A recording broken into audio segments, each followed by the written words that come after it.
C'est un ouvrage où le titre est l'Atlas des inégalités, mais on aurait aussi pu l'appeler l'Atlas des diversités françaises. Il montre comment les différences se sont maintenues et parfois même ont augmenté en France entre les grandes régions, entre les métropoles et ce qui entoure les métropoles et ce qui est du rural profond. Et il essaye de comprendre comment cela a évolué, donc peut-être aussi comment cela évoluera par la suite.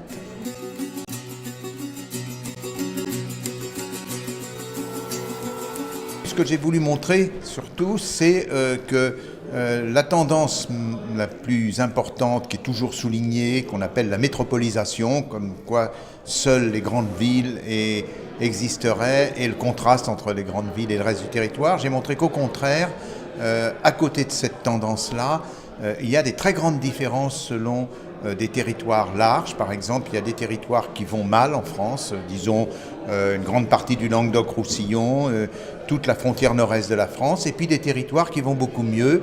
notamment le Grand Ouest, particulièrement la Bretagne, mais aussi la Vendée, aussi la Touraine, puis le Pays Basque, ou bien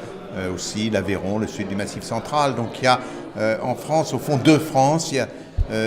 une France qui succombe d'une certaine manière à la crise, et puis il y a une France qui se défend face à la crise, et elle se défend, je le montre, grâce à ce qu'on peut appeler des couches protectrices, c'est-à-dire